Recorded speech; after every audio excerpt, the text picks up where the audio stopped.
Nah, sama orang yang sekarang Anda benci bisa saja Allah merencanakan ada apa? Hidayah di situ. Dan kita yang merasa benar jangan saja ada rencana Allah bikin kita su'ul khotimah naudzubillah min dzalik kan tidak pernah tahu. Nah, dari tidak pernah tahu itu orang diusahakan tawadhu wa ma adri ma yuf'alu bi wala bikum kita tidak pernah tahu. Makanya meskipun saya ini kiai terus kata orang banyak itu ketop. Kalau istighfar ya nangis betul ya. Cuma kan nggak perlu di depan umum. Nanti ada penampilan kan ribet kan nanti.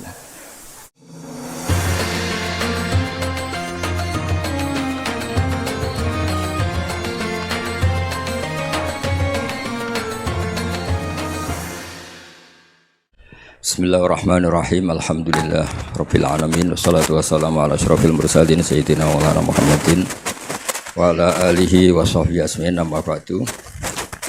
Yang kita hormati bersama Bapak Kapolri DRS Listio Sigit Prabowo MSI, Bapak Insinyur Jenderal Polisi Martinus Hukom selaku Kadensus, Bapak Brigadir Polisi DRS Torik Kriyono, Bapak Brigadir Polisi Simpson, SIK MSI, Bapak Brigadir Arif Mahfud, SIK MH, Bapak AKBP MD Sotik, Bapak AKBP Jemli Brilian, SIK, dan Bapak AKBP Beridiantara SIK, dan semua teman-teman yang saya hormati. Seperti yang saya sering cerita kalau ngaji, ngatur kiai itu dosa. Tapi karena saya niat baik, sama-sama ngaji, jadi temanya bebas, waktunya juga paling lama saya ngaji paling 20 menit sampai 30 menit. Sesi jawab, tanya jawab hanya 2 pertanyaan. Tidak boleh bantah, yang punya diri saya kok diatur. Ini semakin lama Anda ngatur saya semakin dosa, karena ngatur orang itu tidak baik. Apalagi ngatur kiai itu tambah tidak baik lagi ini. Iya toh, misalnya saya ke Jakarta nelpon Pak Martinus, Pak sini, ya belum mesti bisa. Jadi ya sama-sama nggak mesti bisa kan. Tapi monggo lah kita cerita-cerita Islam, cerita-cerita beragama yang rileks. Kita semua tadi seperti yang dikatakan Kadensus pernah disewani Mas Sufyan Sauri, juga beliau pernah ngaji. Sebetulnya dalam banyak hal-hal yang keseharian itu lebih prinsip ketimbang ide kita tentang hal-hal besar. Saya beri contoh, Allah itu Tuhan yang maha kuasa, yang menguasai alam raya ini. Kadang-kadang menjelaskan dirinya itu hanya alladzi at'amahum min ju'. Saya ini Tuhan yang memberi makan kamu saat Anda lapar, saat kalian lapar. Jadi untuk beriman kepada Tuhan yang Maha Esa, kepada Allah, kamu yakin yang memberi makan kamu itu Tuhan.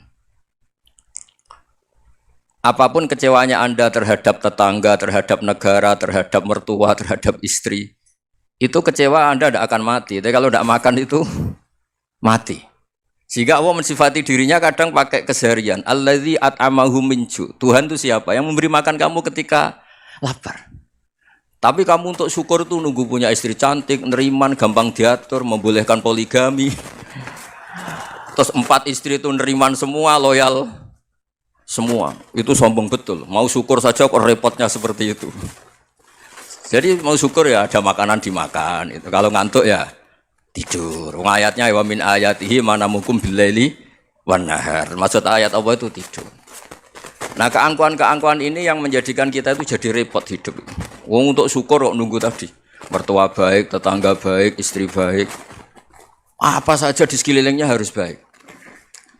Nah keinginan berlebihan ini menjadikan kita lupa ada hal-hal yang paling kita butuhkan, yaitu oksigen. Kita boleh nempat di buminya Allah. Alladzi ja'ala lakumul ardo firasya. Bumi kamu tempati enak. Coba kalau gempa. Apa artinya istri 4 cantik semua kalau pas digoyang apa? Gempa. Apa artinya kamu jabat? Entah apa saja jabatannya. Kalau bumi likuifaksi, habis kamu. Kiai meskipun dai kondang umatnya jutaan, kalau likuifaksi di panggung hancur ini. Tapi nikmat-nikmat yang disebut Allah seperti ini kita kaji keseharian. Alladzi ja'ala lakumul ardo mahda. Allah itu yang menjadikan bumi dalulan, yang mudah diinjak. Famshu fi manakbiha, silahkan pakai jalan-jalan. Jadi saya termasuk benar-benar kiai Jawa. Kalau kerennya kiai Nusantara atau kiai Indonesia lah. diajari bapak saya Ki Haji Nur Salim, diajari Mbah Maimun, itu Islam itu keseharian. Karena ketika Anda memilih hal-hal yang serius, itu tujuan utamanya nyari ridhonya Allah. Dan ridhonya Allah bisa kamu dapatkan sesuatu yang pasti benar. Misalnya dalam sebuah hadis Sahih Muslim disebutkan, Inna Allaha la yardo anil abdi idza akalal akla fayahmadahu alaiha aw yashroba syarba fayahmadahu alaiha. Itu redaksinya inna itu sesungguhnya, la yardo juga pakai lam taukid, juga maknanya sesungguhnya. Sungguh-sungguh Allah sangat ridho ketika seorang hamba itu makan ketika sesuap nasi dia muji Allah, ketika minum seteguk nasi dia muji Allah. Itu kalau orang diridhoni Allah itu wali betul. Itu untuk jadi wali itu gampang, kamu makan ridho, kamu nginjak buminya Allah ridho seneng, kamu hidup keseharian aman seneng. Nah ini supaya sampean kita semua ngaji betapa panduan Rasulullah untuk menggapai ridho Allah itu banyak yang keseharian sekali. Saking kesehariannya banyak dalam hadis dan itu sahih. Nabi menyebut hal-hal yang keseharian. Hatta ma tas'alu fi imra'atika, kamu punya uang kemudian istri kamu bisa makan, itu ibadah. Bahkan sebagian ibadah itu dicontohkan Nabi yang akhirnya diprotes sahabat. Yaitu wa fi buti ahadikum sedekah, kamu menggauli istri kamu itu ya sedekah. Sampai sahabat bilang, yang benar ya Rasulullah. Ayati ahaduna syahwatahu wa huwa lahu ajrun. Masa urusan biologis, urusan syahwat kemudian dia dapat pahala. Nabi menjawab, alaisa lawadu'aha fi haramin akana alaihi wisrun. Bagaimana kalau dia meletakkan ke yang tidak benar, itu kan dosa. Nah, hal-hal seperti ini yang saya ingin teman-teman semua lah, semua. Saya juga agak ingin ngaji demi Anda juga agak ingin. Itu dosa sekali ngaji kok pesanan kelompok tertentu itu enggak boleh. Islam itu untuk semua. Jadi ya cuma karena di depan saya jenengan ya seakan-akan jenengan korbannya. Itu ada ilmunya dalam usul fikih itu. Jadi orang itu harus ngaji usul fikih. Nama yang disebut, mungkin Mas Sufyan masih ingat zaman ngaji usul fikih. Nama yang disebut itu tidak jaminan sebagai prioritas perintah. Jadi misalnya gini, kebetulan yang di depan Nabi itu Abu Dzar. Nabi ya bilang, ya Abu Dzarin ini uhibbuka misalnya, atau ya Mu'ad ini uhibbuka, atau ya Abu Hurairah ini uhibbuka misalnya. Banyaklah riwayat yang Nabi nyebut ya Abu Dzarin, ya Mu'ad, ya Abu Hurairah. Kemudian misalnya Nabi meneruskan khitab, ini uhibbuka, saya mencintai kamu, fakul dubur sholatin, atau sebagian riwayat disebut fala tada'anna dubura kulli sholatin, Allahumma inni ala dzikrika wa syukrika wa husni ibadatik. Saya mencintai kamu, siapa saja, Mu'ad bisa, Abu Dzar bisa siapa. Saya mencintai kamu, mohon kalau habis sholat kamu jangan lupa wiridan Allahumma inni ala dzikrika wa syukrika wa husni ibadatik. Ya Allah, tolong kami permudah supaya mudah ingat engkau. Anda tidak bisa mentang-mentang, wong nama saya Parmin, nama saya Purnomo, itu yang diperintahkan Mu'ad misalnya. Jadi yang disebut satu, tapi khitab itu untuk siapa saja.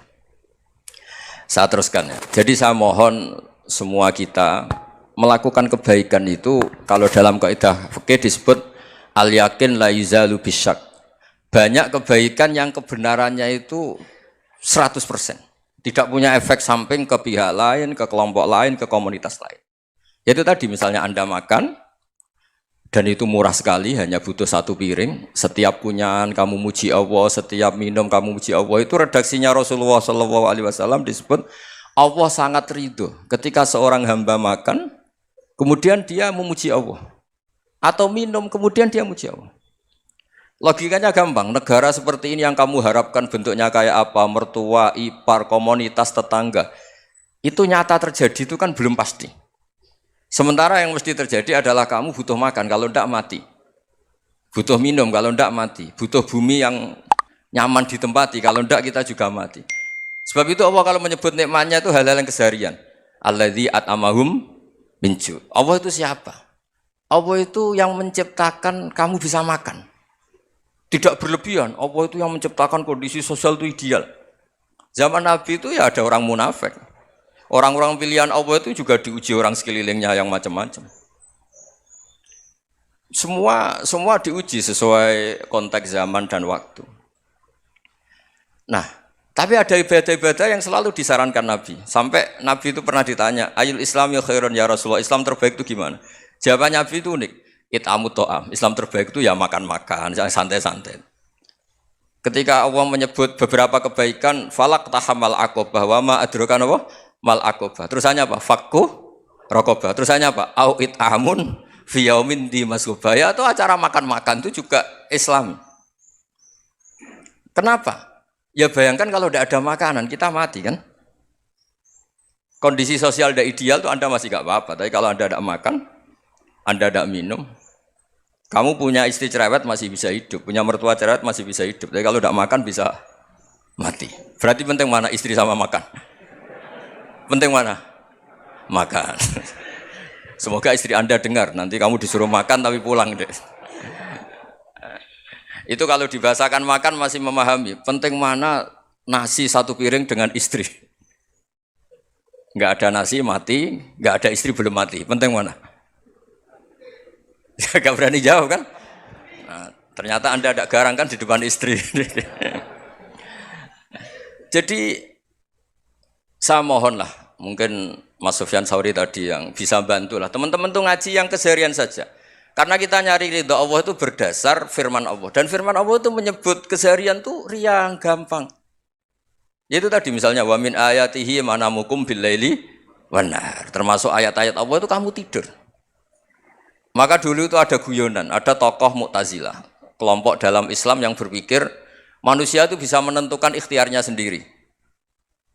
Karena saya bisa duduk, duduk, ingin berdiri, berdiri. Karena kelompok ini nggak terima kalau semua kehendak Allah, nanti bagaimana kalau semua kehendak Allah kok ada hisab, ya ada sanksi. Lucunya itu dia akhirnya, ini cerita ya, mencintai seorang perempuan, cantik sekali. Dan itu dia menjadi ahli sunnah itu oleh hal-hal yang sepele. Karena istrinya cantik, ya namanya suami istri itu hubungan intim. Terus ditanya, Mas, masih ingin lagi? Masih. Silahkan diulang lagi. Wah ya tidak bisa. Katanya manusia bisa menentukan yang diinginkan. Itu tobat itu. Itu nggak bisa ditobatkan Mas Sufyan Ats-Tsauri. Orang cantik yang mudah nobatkan orang itu orang cantik. Segampang itu. Akhirnya kita tahu, makanya kalau dalam kitab hikam itu disebut al-aqil mayakul madza yaf'alu wa hubi wal ghafil mayakul madza af'al. Orang yang punya akal karena sadar ini wilayah Allah, semua milik Tuhan. Itu dia tiap hari berpikir, besok Allah akan melakukan apa terhadap dunia ini. Kamu merencanakan suatu mau plesir ternyata gempa. Mau wisata ke Rusia ternyata perang. Kamu tidak pernah tahu apa yang akan terjadi besok. Wa ma tadri nafsum madza taksibu ghadan. Tapi Anda semua kita ini sering punya jadwal permanen. Makanya saya kalau diundang siapa saja, sana takdir. Yang jelas Gus ini acara penting. Ya masih acara penting nak pangeran ngersakno piye? Kok ape dadi pangeran? Kamu kok mau jadi Tuhan? Itu kadang ya kiai. Penting Gus acara ini jenengan harus memastikan bisa. Loh kamu itu yang ngajarin tauhid, sesuatu itu biadillah kok bilang-bilang apa pasti. Kalau maksa terus tak tobatkan loh kamu kata saya itu. Ya kalau gitu Gus bilang insya Allah. Wah itu hati saya, fisik saya, roh saya sudah bilang insya Allah. Tidak usah kamu latih kata saya. Nah hal-hal tauhid keseharian itu gampang sebetulnya. Wal ghafil yaqulu madza af'al. Tapi orang yang lupa Allah dia setiap hari bilang besok apa? Kita bisa melakukan apa? Seakan-akan dia itu aktor, dia penting, dia subjek permanen, dia. Padahal kita ini hanya objek kehendak Allah Subhanahu wa taala. Karena kita yakin sesuatu yang terjadi di alam raya ini kita tidak bisa apa-apa. Makanya saya sering ngaji, sering bilang saya. Ketika Anda mensifati Allah, Dia yang menghidupkan. Sudah itu tanamkan, sehingga ketika kita mati, santai saja. Kenapa santai? Allah punya cara menghidupkan kita. Zaman kita hidup juga gak tahu caranya ngelola jantung, ngelola paru-paru. Kamu juga gak tahu ngelola oksigen yang tidak beracun, tidak mengandung polusi. Tahu-tahu hidup.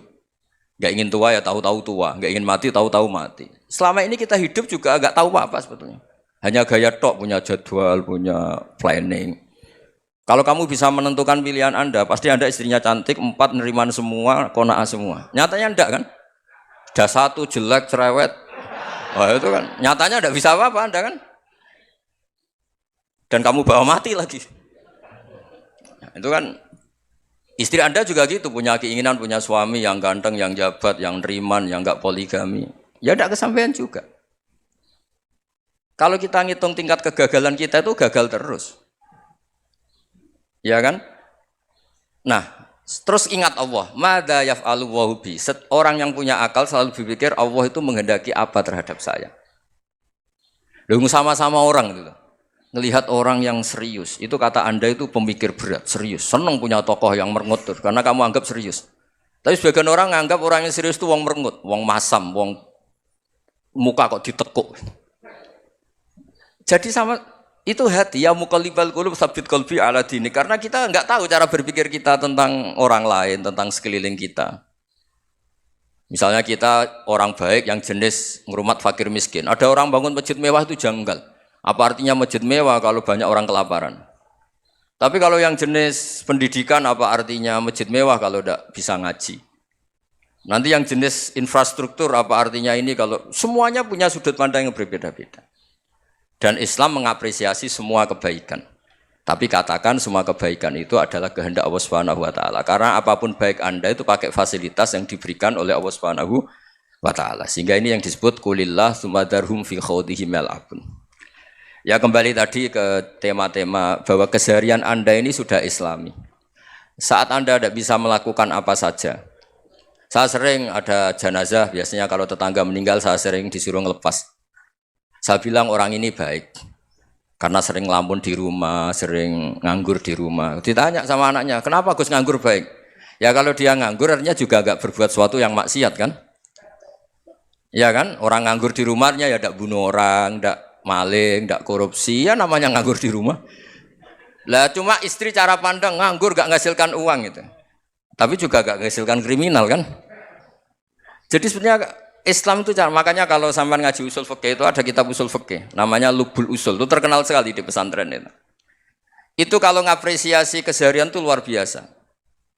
Izma min mubahin illa wa yatahaqqaqu bihi tarku haramimma. Karena keseharian yang mubah saat Anda lakukan itu ada kehebatan yang luar biasa, yaitu meninggalkan haram. Makanya dulu banyak orang-orang alim ketemu temannya itu guyon sampai semalaman. Itu biasanya yang semangat Islam itu kiai kok ndak tahajud, kiai kok ndak witir. Orang yang sedang mapan uangnya banyak, malam itu tidak kelayaban itu sudah luar biasa.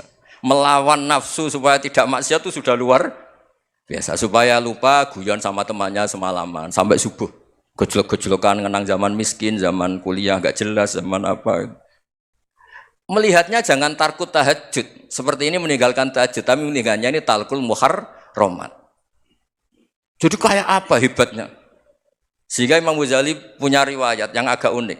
Hatta takuna ibadatu akhiri hadil ummah iku an-naum. Sehingga suatu saat ibadah terbaik umat ini itu tidur. Itu kan riwayat kontroversi. Ketika Imam Ghazali ditanya, kenapa iya? Kenapa kamu mulai keluar dari rumah itu sudah banyak maksiat? Melihat perempuan yang enggak mahram, melihat fenomena. Tapi kalau kamu tidur itu enggak melihat apa-apa. Tapi juga kamu jangan nganggap tidur itu ibadah betul. Saatnya melakukan fardu ain malah masih tidur. Tapi itu sudut pandang yang menjadikan kita Islam itu gampang. Jadi saat Anda tidak bisa aktivitas apa-apa, misalnya ada beberapa orang yang lumpuh. Lumpuh itu memang nggak bisa Jumatan, nggak bisa ibadah, tapi dia juga nggak bisa maksiat. Tidur itu memang Anda saat itu nggak bisa tahajud, nggak bisa witir, tapi saat itu ada zina, ada maling, nggak gosipkan orang, nggak bully orang, nggak menanamkan kebencian, nggak hasud. Sehingga tidur menurut Allah Ta'ala wa min ayatihi manamukum billaili apa? Wan-nahar. Karena di tidur itu selain ada unsur istirahat, jaga kestamina, juga ada unsur meninggalkan beberapa keburukan. Nah saya mohon ibadah yang keseharian ini kita jaga. Supaya kita semua baca ayat itu fasih. Fasih itu tertanam di hati. Allah itu siapa? Alladzi at'amahum min ju'i wa amanahum min khauf. Dan Allah kalau cerita di Quran itu anna sababnal ma'a sabba thumma syaqaqnal ardha wa syaqqa fa ambatna fiha habba wa inaba wa qadba wa zaituna wa nakhla wa hadaika hulba. Kamu tahu saya ini siapa kata Allah? Saya ini adalah Tuhan yang menurunkan air, kemudian ada tanaman banyak. Habba wa inaba wa qadba, ada zaitun, ada tin, kalau orang Jawa mungkin ada tela, ada padi, ada mangga, ada pisang. Sudah. Wa inaba wa zaituna wa nakhla wa hadaika hulba, ada perkebunan yang lebat. Tujuannya apa? Mata Allahkum, silahkan kamu pakai, kamu nikmati. Tapi karena kadang kita ini punya ide-ide besar, Tadi untuk syukur saja nunggu punya istri riman, rumah baik, tetangga baik, komunitas baik, semuanya baik baru syukur. Lama-lama nanti ada di surga, syukurnya nunggu surga paling kelas A. Itu sudah ada yang menghuni Rasulullah, kamu nggak boleh di situ. Masa untuk syukur saja, repotnya Masya Allah. Jadi mohonlah Quran yang kalau Anda hafalkan juz sama itu kan ada ayat-ayat yang kayak tadi. Ya, fal yang dzuril insanu ila to'ami. Coba lihat apa yang kamu makan ya, dari mana, dan untuk mempertahankan hidup kamu keseharian. Jadi jangan kira ibadah itu harus membentuk komunitas yang versi Anda. Ibadah itu harus yang hal yang mulu-mulu. Kesehariannya Anda alami. Loh ini saya tidak bikin-bikin. Saya ngaji bukan karena berdasar pesanan. Itu ayat yang saya baca kan betul ada ayatnya kan. Fal yang dzuril insanu ila to'ami. Anna sobabnal ma'ah sobba thumma syaqqaqnal ardo syaqqa fa ambasna fiha habba wa inaba wa qadba wa zaituna wa nakhla wa hadaiqa khulba. Terusannya apa? Mata'al lakum, silakan kamu nikmati. Mata itu silakan kamu nikmati. Ya kayak sampean dikasih hidangan ya makan. Ya sudah makan, habis makan ya minum, habis itu ngantuk ya tidur. Ya sudah normal-normal saja. Kayak apa indahnya Islam. Tapi Anda mencari Islam yang gimana lagi? Nah itu yang diajarkan guru-guru kita, diajarkan sanad kita sampai Wali Songo, sampai Rasulullah SAW. Bahwa pada akhirnya ada jihad, ada perang. Itu dulu memang perang, bukan membunuh, beda. Dulu kita dijajah Belanda ya perang, dan itu normal karena kita dijajah. Jadi ketika orang lain ingin baik sama kita, wa in ahadum minal musyrikin astajaroka ya fa'ajirhu hatta yasma'a kalam Allah. Kalau mereka ingin baik ya kita baik. Makanya ada istilah musta'man, mu'ahad. Kalau mereka ingin damai, berdampingan dengan kemajmukan ya itu yang lebih baik. Karena memang Islam menghormati proses perdamaian. Wa in janahu nawa lisalmi ya fajnah lah. Kalau ingin damai ya kita harus damai. Jadi andai kan dulu Belanda datang ke Indonesia kok minta besanan gitu. Ya mungkin kita juga seneng karena memperbaiki hidung kan kalau minta besanan gitu. Nah tapi wong jajah dulu itu kan masalah kan? Apa? Masalah kan? Jadi saya mohon ya, jadi apa ya, saya tadi minta sama Bapak Kadensus kemarin juga pernah main ke saya. Jangan sering ketemu saya ini sudah uzlah, saya ini sudah mau daftar jadi resi. Saya itu kemarin di muktamar juga agak datang, acara di Jogja juga sudah. Karena memang keluarga saya dulu itu bahasa ya, bapaknya bapak saya itu enggak keluar rumah itu puluhan tahun. Memang punya adat uzlah. Ya makanya ngaji saya ngaji aja yang gampang-gampang aja, yang enggak orderan, enggak pesenan ngaji aja dulu yang gampang. Saya ikhlas, yakin betul saya ikhlas. Ikhlas itu menurut saya itu roh. Orang enggak ikhlas menurut saya itu orang aneh. Ikhlas itu gampang, sudah saya bilang. Kalau kamu yakin ilmu itu milik Allah, ngasihkan juga ikhlas itu milik Allah. Apa sih yang kamu punyai sehingga kamu udah ikhlas? Uang milik Allah, energi kita milik Allah, bumi milik Allah. Kemudian kamu merasa memiliki. Merasa memiliki itu kalau dalam ilmu tasawuf sudah kesalahan kan. Bagaimana Anda punya? Coba tahu-tahu tanah itu kok milik Anda. Karena saya beli, saya beli dari orang, dari Zaid. Padahal yang asli punya itu Allah. Apa benar kamu pernah beli sama Allah? Zaid ini pemilik nisbi, pemilik yang enggak sebenarnya kan? Ya enggak? Yang benar-benar pemilik itu Allah. Kok kamu ngerasa itu bumi kamu itu atas nama apa coba? Milik kan harus beli atau dikasih. Enggak semua kan? Nah, makanya terus famshu fi manakibiha, dan Allah menyebutnya, sudah saya ini yang menciptakan bumi. Waladzi ja'ala lakumul arda dalulan. Dan Allah menyebutnya sederhana, famshu fi manakibiha, silakan jalan-jalan. Terusannya apa? Wakulu mirizki, silahkan makan-makan. Jadi Islam itu yes. Ya, makanya kiai-kiai itu ada acara makan, sampai ada guyonan fikuli makanin makan di setiap tempat ya makan. Nggih ngoten guys, pokoknya sing gampang-gampang mawon nggih. Nggih Mas Sufyan nggih sing gampang-gampang mawon nggih. Assalamualaikum warahmatullahi wabarakatuh. Bismillah, Assalamualaikum warahmatullahi wabarakatuh. Yang saya hormati Bapak-Bapak yang ada di depan, terutama Bapak Kiai Gus Baha. Perkenalkan, nama saya Imran, asal dari Poso, Sulawesi Tengah. Alhamdulillah pada kesempatan hari ini kita diberikan nikmat oleh Allah untuk bisa bertemu dengan Bapak Kiai yang mungkin sahabat secara pribadi dan mewakili mungkin perasaan teman-teman semua di sini. Nama saya ada kerinduan, keinginan untuk berjumpa langsung dengan Kiai. Alhamdulillah terlaksana dengan berkat diberikan nikmat oleh Allah untuk artinya dari Allah Subhanahu wa taala melalui bapak-bapak kita dari Densus bisa memfasilitasi. Pak Kiai, yang pertanyaan saya, kita ini kan teman-teman ini bahasanya ex napiter pernah masuk dalam kesalahan kebencian terhadap negara. Bahkan di antara kita ini ingin membentuk negara sendiri. Ya kan? Apalagi kami dari Poso terutama MIT Mujahidin Indonesia Timur itu pengen bentuk komunitas bahkan negara di Poso. Gitu loh. Artinya ada kebencian-kebencian. Nah, bagaimana? Karena kami dulunya punya doktrin negara ini negara yang togut gitu loh. Negara kafir yang wajib untuk kita perangi, kita musuhi, dan orang-orang yang berkembang kita pokoknya kita basmi lah sampai tegak negara ini, negara Islam versi kami saat itu.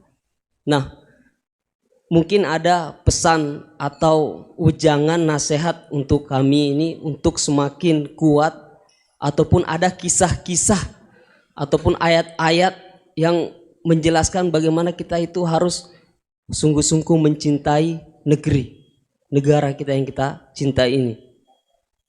Kemudian yang kedua Pak Kiai, terkait masalah ihsan ini seperti apa?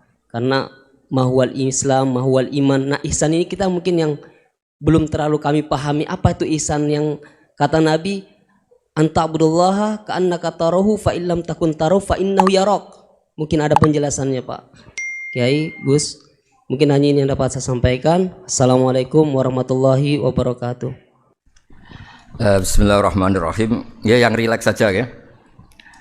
Saya pernah ketemu orang yang pakaiannya itu enggak, mungkin kalau orang syariat bilang enggak syar'i lah, pakai pakaian yang tidak syar'i. Tapi dia muslimah, dia ke masjid. Saya ditanya sama seseorang, Gus kok sama orang gitu mau bertemu gitu. Karena terus saya bilang, kenapa? Dia pakaiannya ada islami gitu. Oke, dia tidak pakaian islami itu nyata, tapi dia ke masjid itu islami, tetap sholat itu islami. Ketika dia ingin sholat dan tetap sholatnya pakai takbir, pakai rukuk, pakai sujud itu islami. Wong setelah di masjid ya pakai mukena, pakai.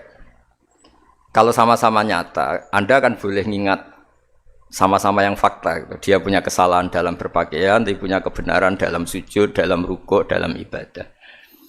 Dan itu tradisi Quran. Quran ya cerita famay ya'mal mithqala dzarratin khairan yarah wa may ya'mal mithqala dzarratin syarran yarah. Apa susahnya sih ingat dua-dua sisi itu? Sama bernegara atau bertetangga, kita bayangkan jangan bernegara dulu, terlalu luas, bertetangga saja ukuran. Karena nanti sama, bernegara sama bertetangga itu hadisnya sama. Kita di kampung itu ya ada masjid, dan orang-orang yang nggak sholat juga nyumbang masjid. Bahkan ada yang nyumbang masjid banyak terus tidak sholat, karena keramik saya sudah sholat katanya. Saya pernah ketemu orang model gitu itu ya ada. Jadi, tapi ada juga yang sholat terus tapi nggak pernah nyumbang masjid. Ya orang banyak. Intinya itu Allah itu punya tradisi, punya sunnatullah. Kebaikan ya dihitung, kejelekan juga dihitung. Dulu ketika Rasulullah SAW hidup bersama komunitas yang majmu', itu sebetulnya permintaannya Nabi jangan halangi kami saat mau beribadah. Dulu sampai perang karena mereka menghalangi. Sebenarnya problem mereka wa yasudduna an sabilillah, menghalangi. Sebenarnya kalau dulu saling toleransi ya gak ada masalah. Artinya ketika Anda ingin sholat di Indonesia gak dihalangi, ingin pengajian gak dihalangi, sebenarnya ini gak ada masalah. Ya soal ada kebaikan, ada keburukan ya mulai Nabi Adam sampai sekarang sampai kiamat. Itu cara pandang. Jadi cara pandang kita terhadap orang lain itu harus hal-hal yang nyata. Kalau kesalahan mereka nyata, kebaikan mereka juga nyata. Kenapa kita hanya ingat sisi yang jelek, tidak ingat sisi yang baik?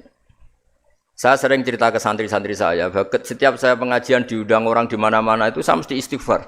Karena nggak ada pilihan. Saat saya datang ke pengajian di Sulawesi, misalnya saya tinggal ngaji di sini. Saat saya ngaji di sini, ninggal undangan yang di sana. Hidup itu tidak banyak pilihan, meninggalkan kebaikan, melakukan kebaikan. Artinya gini, dalam kebaikan saja ada kebaikan yang ditinggalkan. Apalagi dalam kejelekan. Makanya di sini ada pepatah terkenal dalam ilmu tasawuf itu. Wastighfaruna yahtaju ilal istighfar. Saat Anda baik saja butuh istighfar. Bapak saya kalau guyon gini, Mas Sofyan. Ada imam istiqomah jadi imam masjid sampai tua sampai batuk-batuk. Itu bagus istiqomah. Tapi itu masalah kata bapak. Akhirnya enggak kaderisasi katanya. Itu istiqomah apa enggak mau diganti orang lain katanya.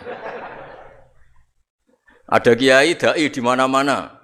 Itu mesti orang muji, "Oh, itu dai di mana-mana, laris enggak pernah di rumah." Pondoknya pasti bubar itu karena ditinggal.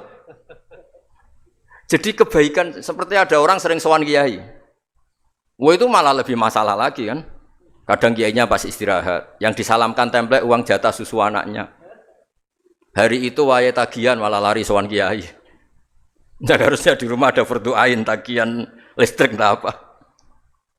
Jadi makanya di hikam itu terkenal kata-kata manusia itu siapa? Manusia itu mangkanat mahasinuhu masawiya fakih falatakunu masawihi masawiya. Manusia itu orang ketika baik saja salah, apalagi pas salah. Coba saya misalnya pidato begini, di atas panggung saya orang alim pidato nasihati orang. Di saat yang sama seperti yang tanya Mas Wildan tadi ada agak sopannya. Di situ ada mungkin orang yang lebih sepuh timbang saya. Masa lebih muda kok di atas? Yang di bawah lebih tua. Ada agak sopannya. Mau enggak pidato disuruh, mau di atas disuruh, enggak sopan sama yang. Tapi misalnya yang paling sepuh pidato enggak pernah ngaji kok pidato terus gimana? Artinya ketika kita baik saja ada salahnya, apalagi pas salah. Sebab itu ajaran Rasulullah itu suruh berdoa Rabbana dzolamna anfusana. Sebelum minta itu merasa, ya Allah kita ini mendolimi diri kita sendiri. Karena dalam pilihan-pilihan itu pasti ada salahnya. Coba misalnya Anda bangun masjid habis 2 miliar. Yang harusnya 1 miliar sudah jadi. Terus nanti suatu saat ketemu Allah ditanya. Itu ada orang miskin, fakir miskin, yatim. Andai kan kamu sumbang 1 miliar itu sejahtera semua. Gara-gara kamu bangun masjid terlalu mewah. Ya tapi kadang-kadang orang kebaikannya itu orientasinya bangun masjid, gak tertarik nyumbang fakir. Saat itu cara berpikir gitu mau apa? Tapi kalau dia mau luhur manusia terbaik karena bangun masjid 2 miliar, coba diaudit secara kepentingan syar'i. Penting mana dengan ngasih makan fakir miskin? Penting mana dengan menikahkan janda misalnya? Penting mana dengan pendidikan? Apa artinya masjid mewah orang nggak tahu halal haram, nggak tahu najis, nggak tahu cara sesuci, nggak tahu cara adzan yang benar. Terus penting mana untuk beli kitab sama dipakai masjid? Apa artinya beli kitab apa tapi nggak makan? Penting mana makan sama beli kitab? Ada auditnya.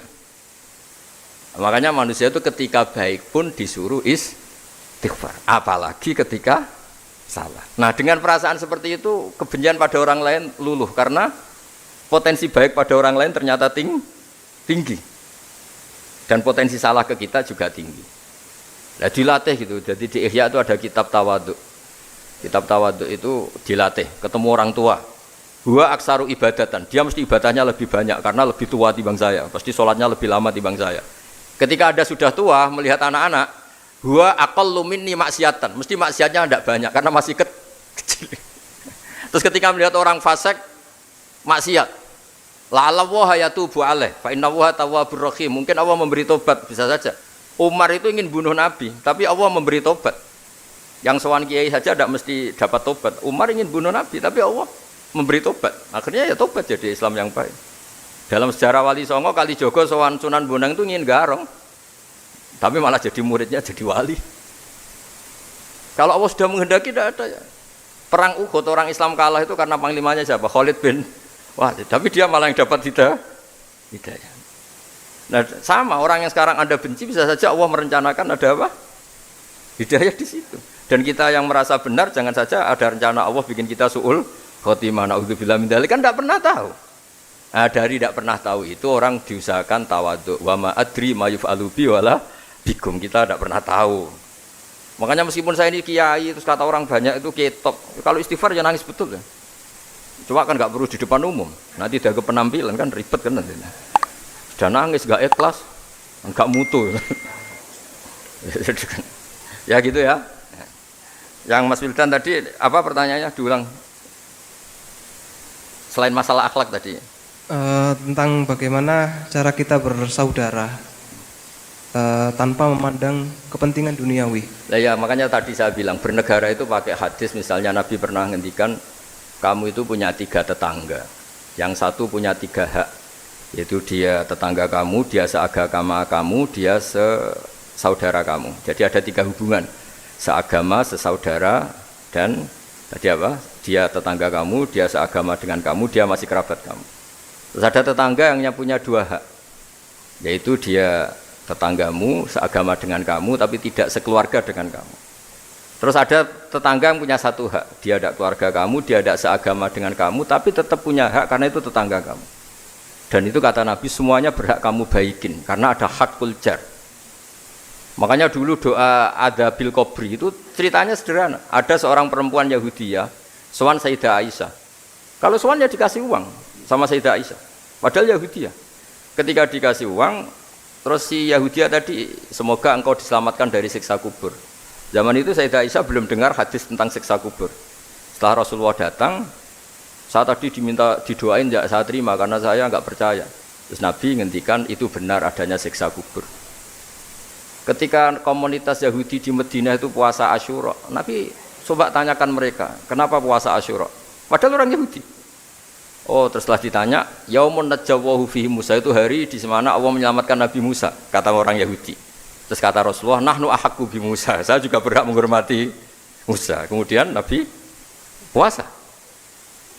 Suatu saat lagi ada orang Yahudi datang, ya Rasulullah, ya Muhammad, manggilnya ya Abul Qasim karena orang Yahudi. Ya Abul Qasim, nanti nasib langit bumi ini di mana? Manusia yang sudah mati-mati di mana ketika bumi dihancurkan? Mayat-mayat yang sudah di kuburan di mana?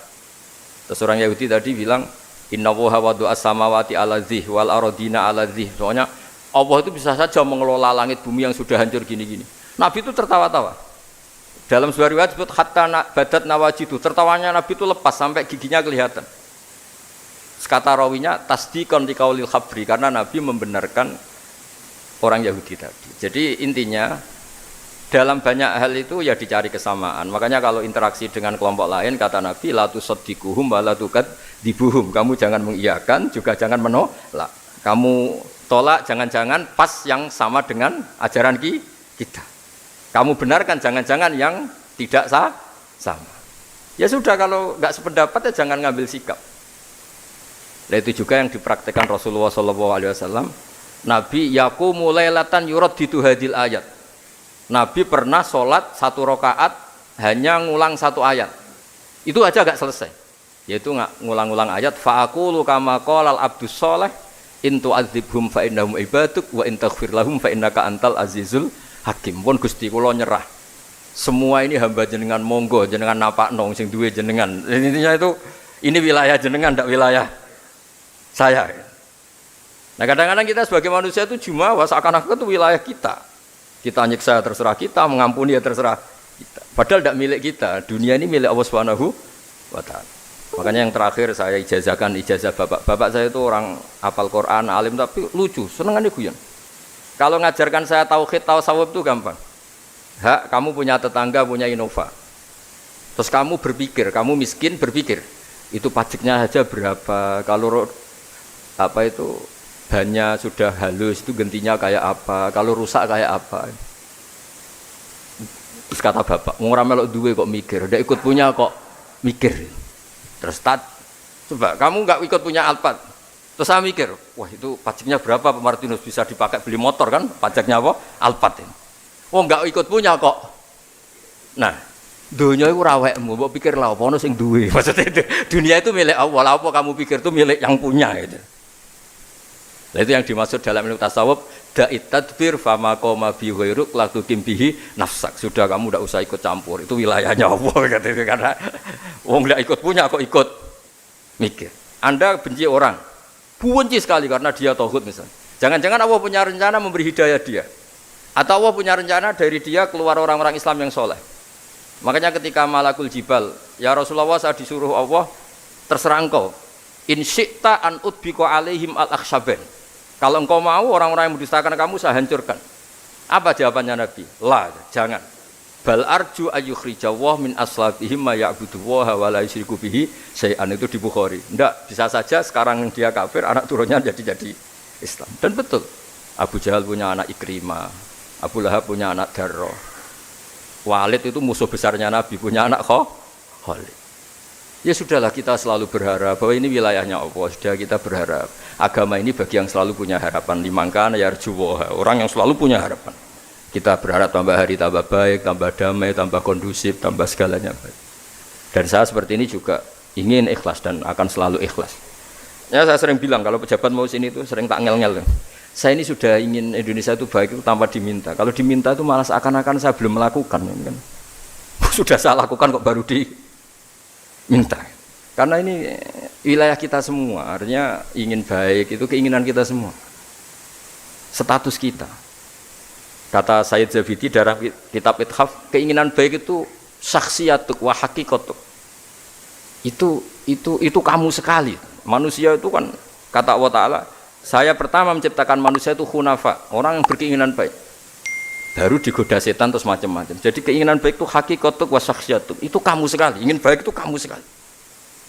Itu status kamu katanya. Makanya orang preman kayak apa, mabuk kayak apa, ada orang kecelakaan, pikiran pertama itu nolong, itu yang normal. Soal ada kasus, pikiran pertama ngambil HP-nya itu 0,0 sekian persen. Jadi pikiran pertama mesti nolong itu, karena itu syakhsiyatuk wa hakikatuk. Nggih, ngoten mugi-mugi barokah sedanten. Assalamualaikum warahmatullahi wabarakatuh.